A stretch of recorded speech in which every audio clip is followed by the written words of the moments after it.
aku, kita cerai. Enggak, aku gak akan ikut abang. Berawal dari pertengkaran sang bidan desa bernama Yuan dengan suaminya, kisah pun dimulai. Karena perbedaan keyakinan dan seringnya sang suami melakukan KDRT, mereka pun akhirnya bercerai. Beberapa hari kemudian, Yuan mendapat tugas sebagai bidan desa di Puskesmas Kutabuluh, Kecamatan Tanah Pinang, Dairi, Sumatera Utara.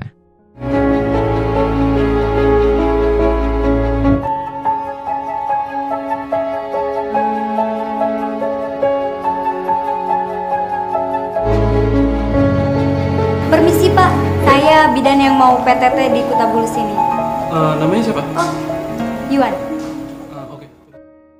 Sementara di tempat lain, terlihat sang sekretaris desa bernama Pongki, yang sedikit dibuat kaget, karena sang istri tiba-tiba mengemas semua bajunya, sehingga...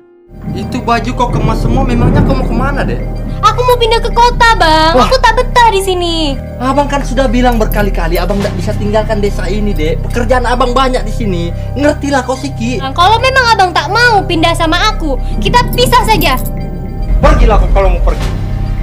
Tapi kau ingat, kalau suatu saat abangmu ini nikah lagi atau berpaling ke lain hati, itu bukan salah abang, itu salah kau. Pergilah kau. Setelah beberapa hari mendapatkan pengarahan di Puskesmas Kutabuluh, Yuan akhirnya bertugas sebagai bidan di Desa Sinar Pagi, desa tempat Pongki menjabat sebagai sekdes. Pak, ini pasti bidan yang akan tugas di desa kita ya, Pak? Kenalkan, Saya Yuan.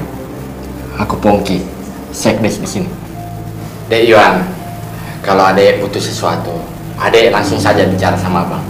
Abang pasti bantu.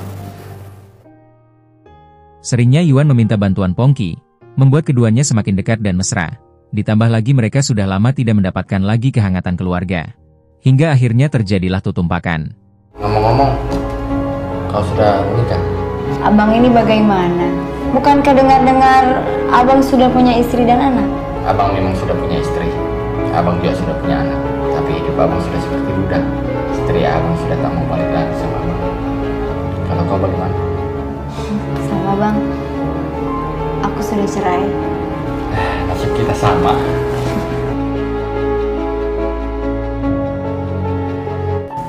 Dek, tunggu sebentar ya.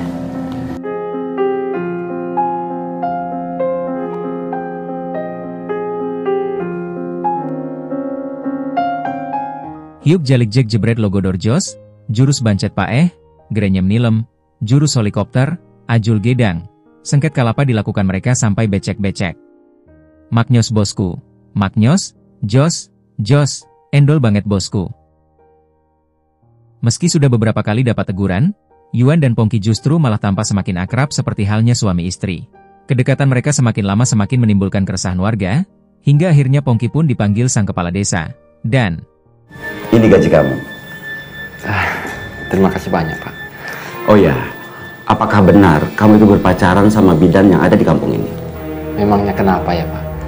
Begini, daripada kamu meresahkan warga di sini, apalagi kamu ini aparat desa, lebih baik kerja sama kita sampai di sini saja. Beberapa bulan kemudian, Yuan dan Pongki pulang ke kampung halamannya untuk merayakan tahun baru. Searah namun beda tujuan dengan Yuan, Pongki berencana akan menyelesaikan masalahnya dahulu dengan sang istri, demi merajut kasih bersama sang pujaan hati, yaitu Yuan.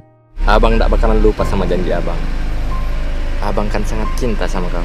Aku lanjutkanlah perjalananku dulu. Iya. Sampai ketemu ya Pak. Ya. Udah, kamu jalan. Hati-hati.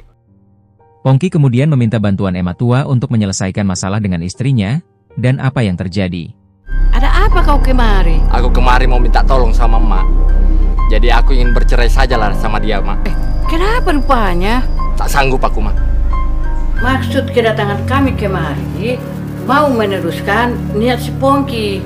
Si Pongki ingin kejelasan begitu. Nak, keluarlah kau nak. Ada suami kau di sini. Mau apa kau kemari ya? Mau minta cerai? Hah? Aku tak mau lihat muka kau lagi. Pergi! Setelah Yuan pindah ke Kutabuluh, Pongki pun menetap di rumah kakaknya yang tak jauh dari puskesmas. Kukira kau tak jadi datang. Ya, ndak mungkin lah aku ndak datang. Nanti menginap di mana? Di seberang desa itu aku punya kakak. Baiklah bang. Ya udah, naiklah kau. Pegangan. Ya. Dan saat Pongki tinggal di sana sang kakak terkena musibah, sehingga harus dirawat di rumah sakit. Rasa lapar yang dirasakan Pongki, membuatnya coba cari makanan di luar sana. Namun apa yang terjadi?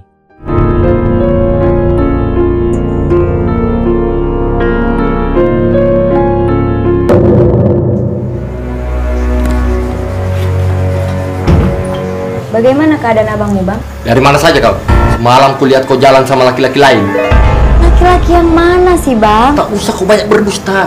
Semalam kulihat kau jalan sama laki-laki itu masuk ke dalam rumah kos-kosan di belakang rumah sakit ini. Iya kan? Ngakulah kau. Hingga pada suatu malam, mereka berencana akan pergi jalan-jalan. Namun apa yang terjadi? Kau bawa apa nih, Bang? Ini buat jaga-jaga aja, Dek. Kau ndak perlu takut. Ya, Yuan tiba-tiba membatalkan semuanya karena dia ketakutan melihat mainan ibu-ibu di pinggangnya Pongki. Sehingga... Dek, keluarlah dulu bentar, Dek. Aku kan belum selesai ngomong, Dek. Enggak, Bang. Aku takut.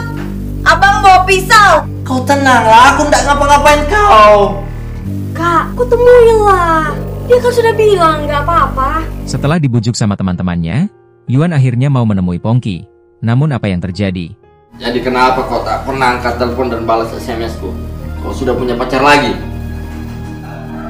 Kalau iya, emang kenapa? Ya, emosi Pongki tak terkendalikan lagi setelah tahu kalau Yuan selingkuh di belakangnya. Sehingga...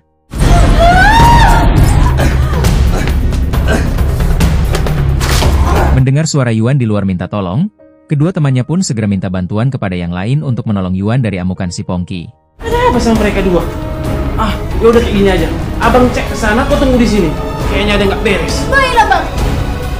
Dan di akhir cerita, Pongki akhirnya berhasil diamankan serta ditangkap polisi untuk mempertanggungjawabkan atas semua perbuatan bejatnya. Tamat dengan ending yang sangat-sangat membagongkan.